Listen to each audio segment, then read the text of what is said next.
Okay, today we're down at Honda East Rand Mall, and we've got this call about an hour ago. Our mate Castle said, meet us at East Rand Mall, Honda East Rand Mall now. Got a great story for you.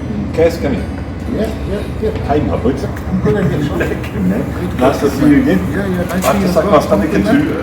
Just to you too for the 2023. Yeah. Cas, what are we doing here? Listen, we a couple of days ago we received some exciting news from our counterparts in Italy, Honda Motor Italy, where they told us about their ambassador that has undergone this amazing journey. And I'm not going to spoil it much by delving deeper into where he started to right now he's on a leg in South Africa, and he's on his way back to Europe on the Africa Twin. So that was just amazing for us. So that's why we invited you guys here. And we appreciate it. Thanks so much, Cas. Yeah. Is it this gentleman over here? It is. This is Fabrizio. Nice to meet you. Fabrizio, nice to meet you too, sir. I like hello everyone. Okay. So, Cas, thank you so much, man. Thank you. So, Fabrizio, your surname is Buscaglia. Buscaglia. I'm Italian. Italian. Yes. Okay. So this is Fabrizio Buscaglia, and he's Italian from Genoa. I come from Genoa, yes, north of Italy, not far from France. Okay. And you just so I've heard a little bit about your trip.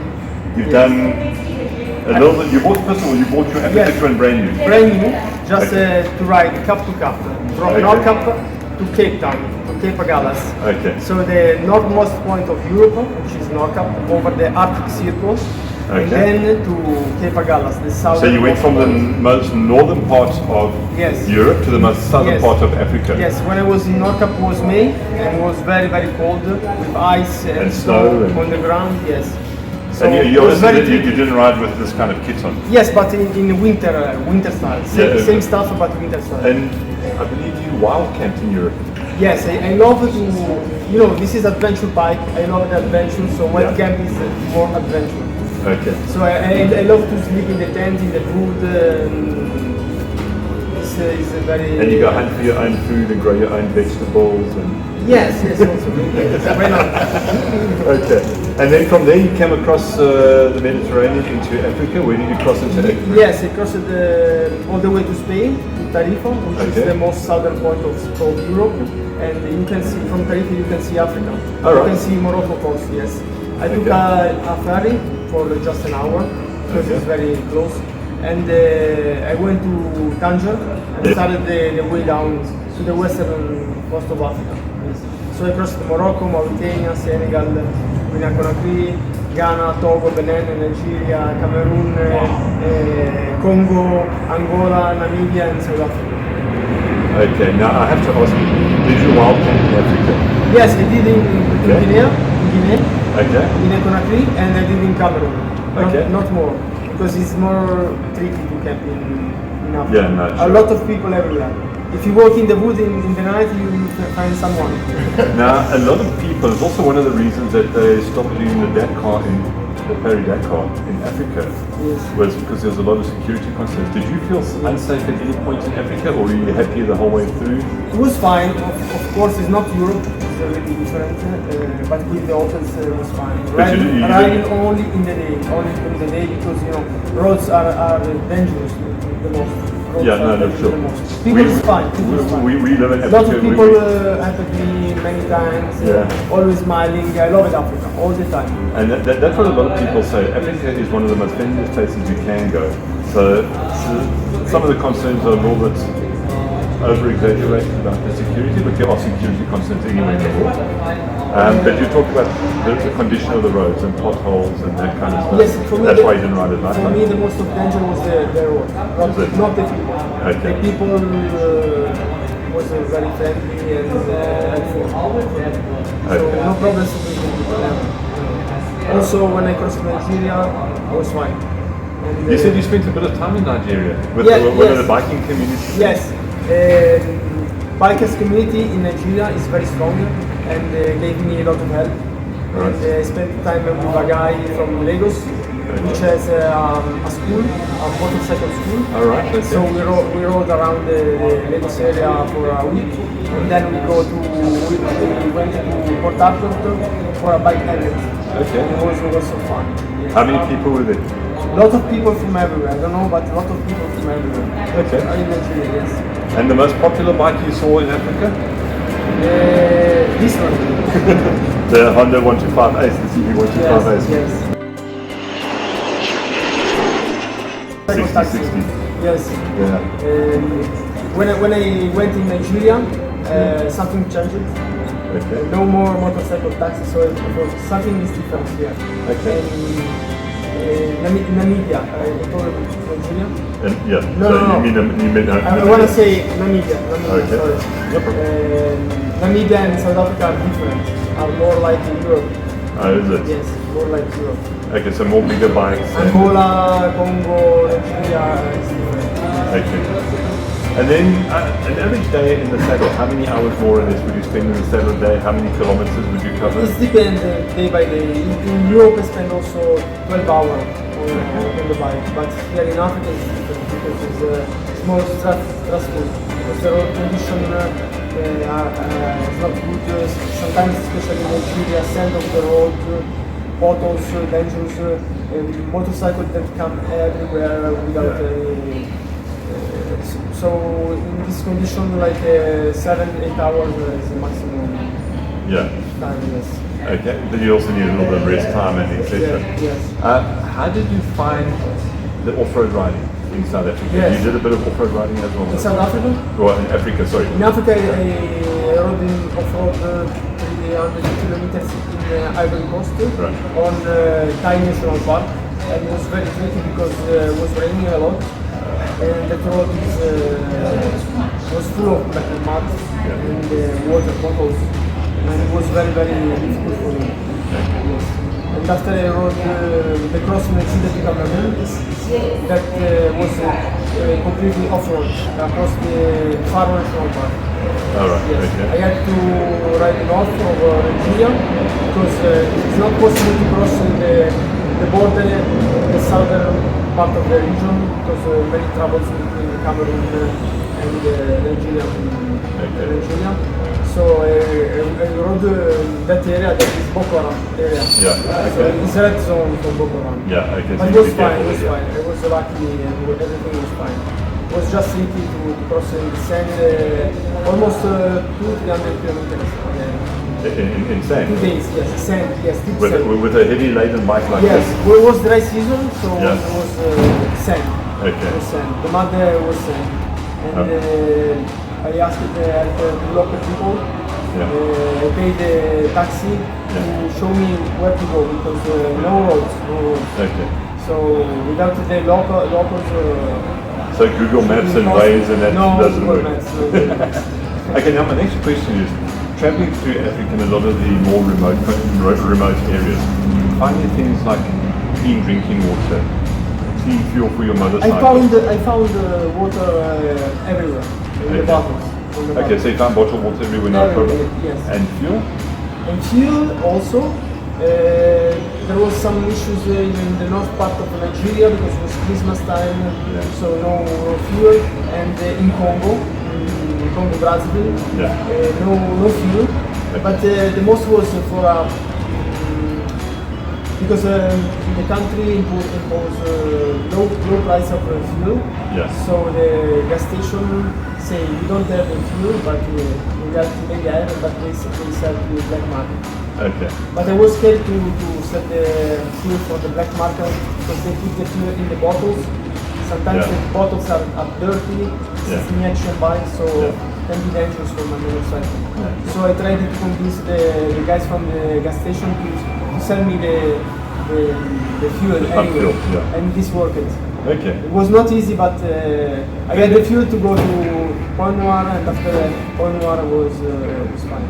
Okay, 100%. Now, preparing for a trip like that, what do you put on your motorcycle? Your motorcycle looks fairly standard, except for some protection, some baggage and stuff like that. Yes, what do you baggage is all from Vivi.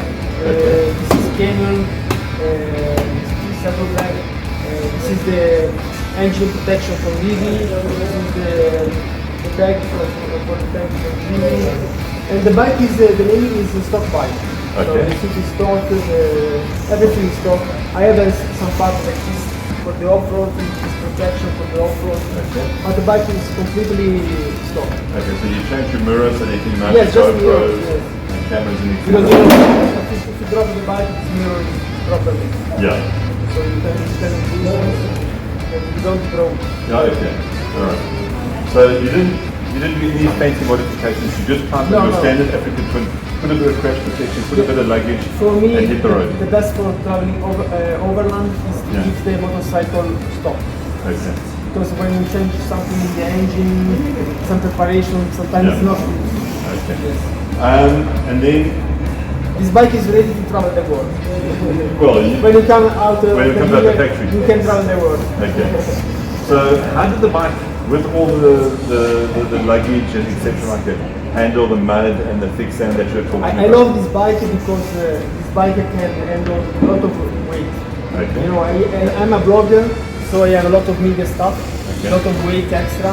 But the bike was good also in the baddest condition, mud, sand. It's a very, very good bike. Alright.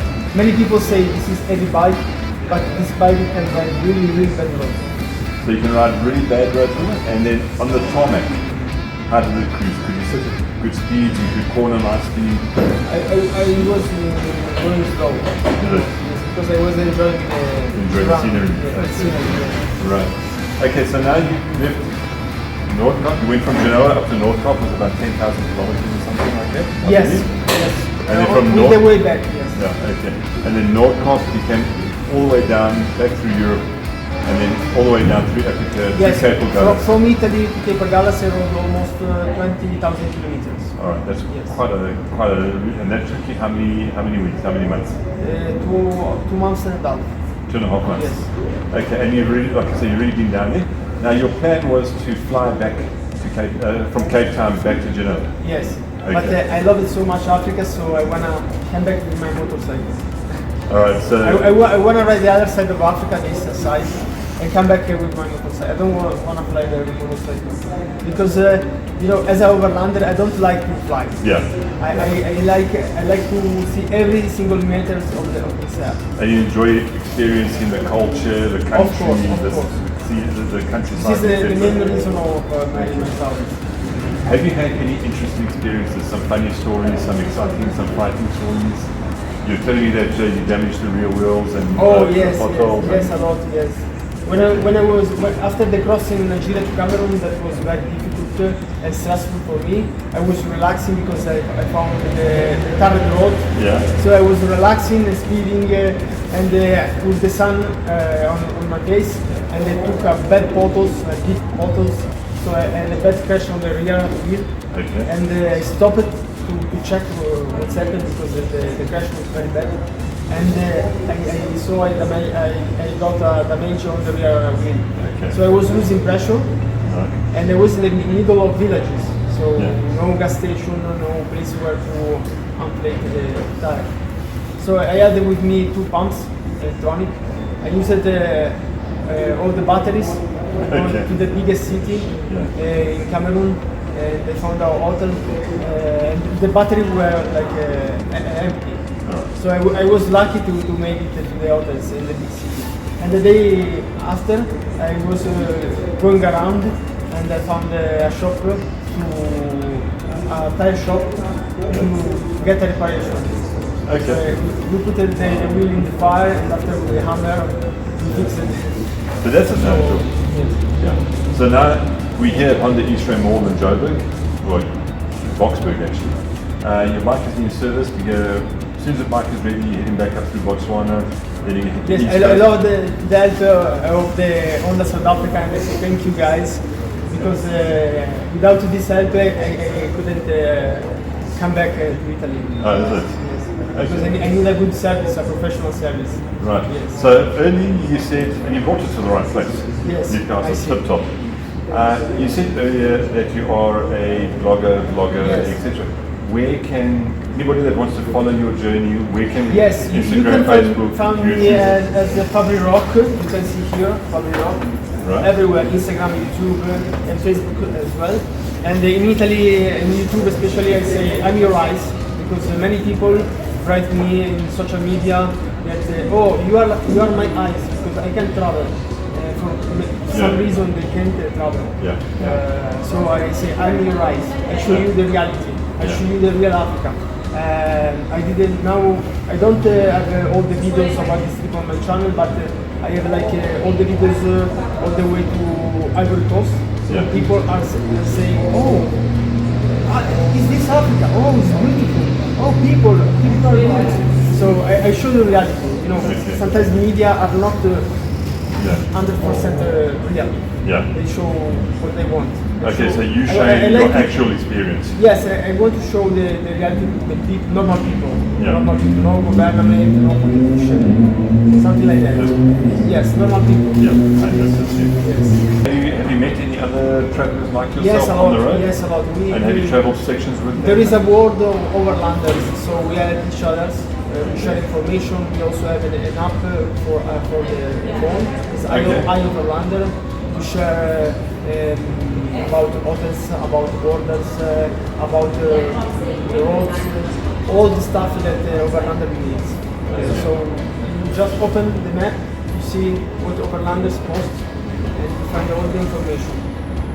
After we have WhatsApp group of a lot of motorcycle overlanders, so we share information because everything changed fast. So it's very important to have the information from overlanders. Right. So now, talking to you, the eyes for everybody out there in YouTube land, Instagram land, Facebook land, whatever. What advice would you give somebody that's thinking about doing it? Do you just get on the bike and go ride it, or do you need to do preparation before the time? You need to do a little bit of research? Yes, it's very important to be the preparation because Africa is not the first trip to do in overlanding. So because you have to do a lot to be prepared. Because in Africa you can tell a lot of dealers like this Honda dealers. So you have to do something before. Something easy. But you mustn't let anything stop you. Do your preparation, just get on your bike, make sure you got a good bike in good condition, and just hit the road. Once you've got your visas and everything like that. Yes. It's very important to contact, to know what to do, because it can be very difficult and dangerous. Now my other question, and the last question I think, is your family doesn't worry about you? Wife, mother, children? I was always the same since I was child. I was in the sports competition, so I was traveling the world for bicycle in trials. So for my family it's normal. I always travel. Cool. Fabrizio, thank you for chatting. Thank you so much. And congratulations on making it all the way through here. And I'm so happy to be here. And we wish we could join you. Honestly, we wish we could join you. Thank you so much. Cool. And watch out for the full story in Dirt and Trail magazine in the February 2023 issue on shelves in about 2 weeks' time. Fabrizio, thank you so much, sir. Thank you. Really nice to meet you. And safe travels from here on.